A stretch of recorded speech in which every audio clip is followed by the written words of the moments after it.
The Presidential Election Petition Court has dismissed the case filed by Labour Party candidate Peter Gregory Obi against the victory of Bola Ahmed Tinubu in the 2023 presidential election.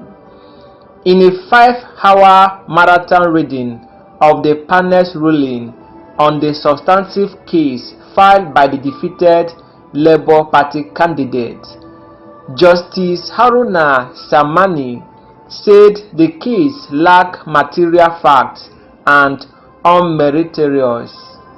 He also stated that 10 of the 13 witnesses who gave evidence were rejected for not being front-loaded with the petition, thus violating Section 285 of the Nigerian Constitution, Section 137, Subsection 7 of the Electoral Act 2022.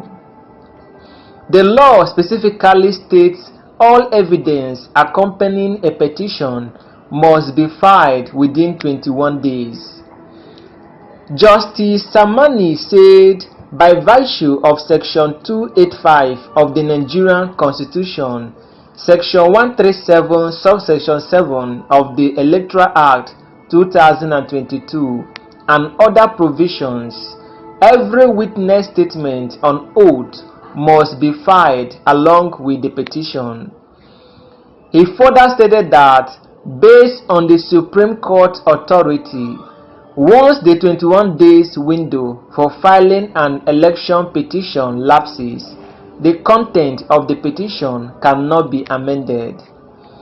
The Presidential Election Court also rejected the report of forensic analysis tendered by the 3 witnesses of the Labour Party for either being made during the pendency of the case or made by an interested party who would benefit from the outcome of the petition.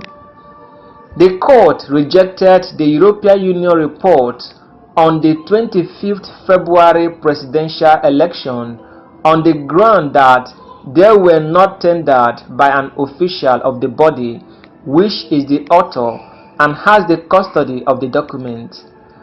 The court upheld the respondent's objection to the admissibility of evidence tendered by Mr. Peter Obi's web engineer, Mpe Oga, regarding a technical glitch observed on INEC result viewing portal on the election day. The judge held that Ms. Oga was an interested party in the petition, having vied for elective office at the polls on the platform of the Labour Party. The court trashed all the issues raised by Peter Obi and his party to disqualify Tinubu and Shettima and nullify their elections. The court ruled that both Tinubu and Shettima were qualified to contest the election. Justice Samani said INEC's failure to upload the results of the election on IREV did not invalidate the election, as INEC can do so anyhow it wants. He stated further that both the Electoral Act and INEC regulations provide for manual collation of results. Electronic transmission is at best optional, he added. Justice Samani, quoting previous court order, said INEC cannot be compelled to transmit the results of the election electronically. On the $460,000 alleged narcotic money forfeited by Tinubu in the US in 1993, the tribunal stated that the Illinois case was a civil forfeiture case, not a criminal one. Justice Samani said from the evidence before the court, Tinubu was not convicted, sentenced, arraigned, and did not take any plea before the court in the US. Justice Samani said Peter Obi and his party failed to show substantial non-compliance with the Electoral Act by INEC in declaring Tinubu as winner of the 25th February election. Justice Amani also rubbished the position of Peter Obi that Tinubu must win 25% of the votes in the FCT. He said the view presents a parochial interpretation of the Nigerian Constitution.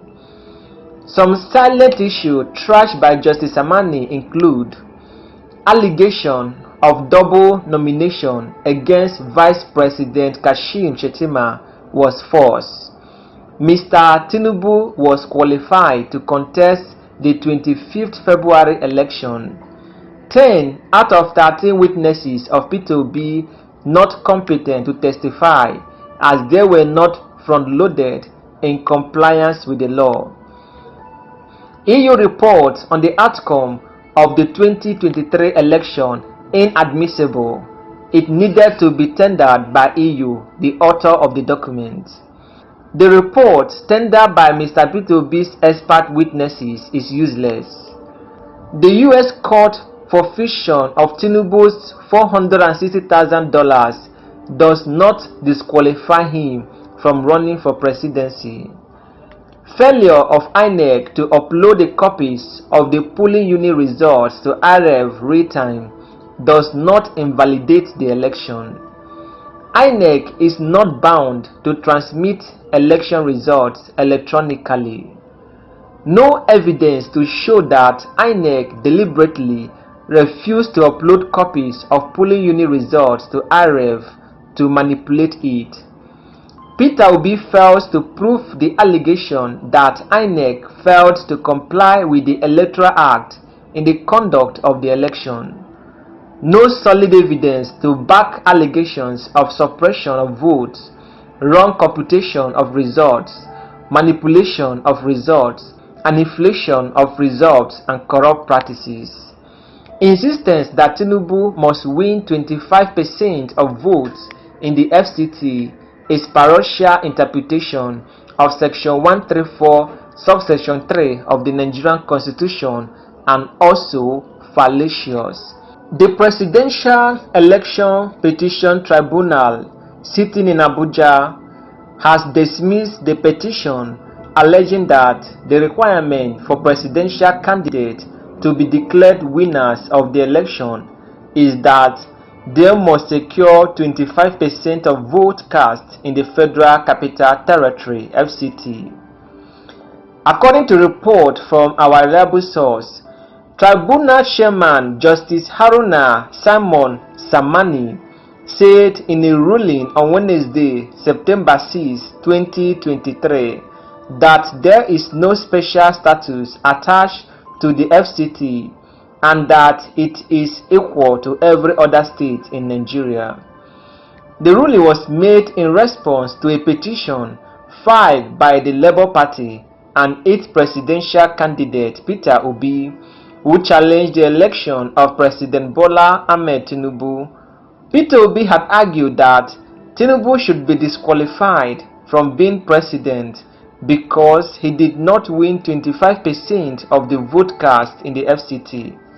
The Presidential Election Petition Court has declared the All Progressive Congress APC petition challenging Peter Obi's membership in the Labour Party as incompetent. The court decision delivered by Justice Abba Mohammed underscored the principle that membership in a political party is an internal matter and not subject to external legal challenges.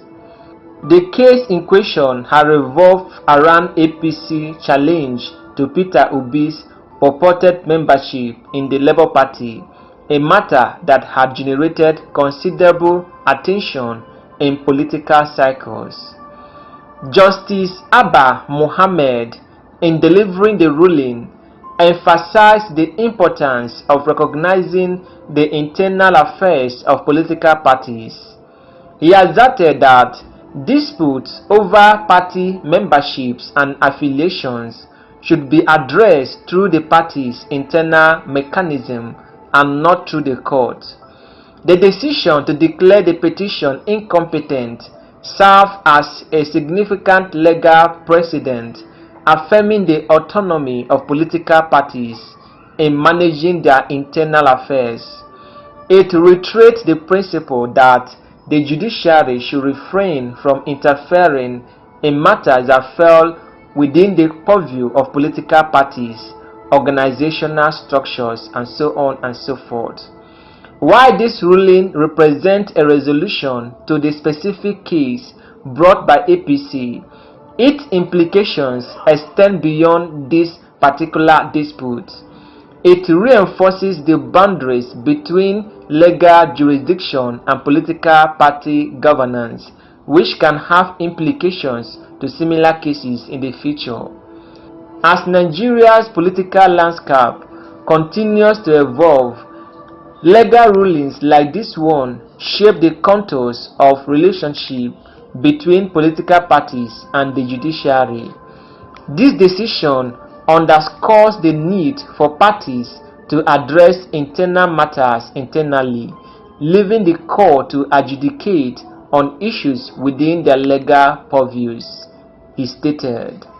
P2B and the Labour Party's petition against the Independent National Electoral Commission (INEC) on the electronic transmission of results of the 2023 presidential poll has been dismissed.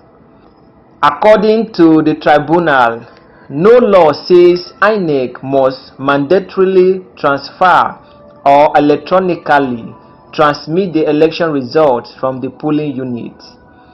It says the law empowers INEC to decide the means of collation of the results of elections in Nigeria. The court has held that there is no law that says INEC must mandatorily transfer or transmit the results of the election from the polling unit electronically.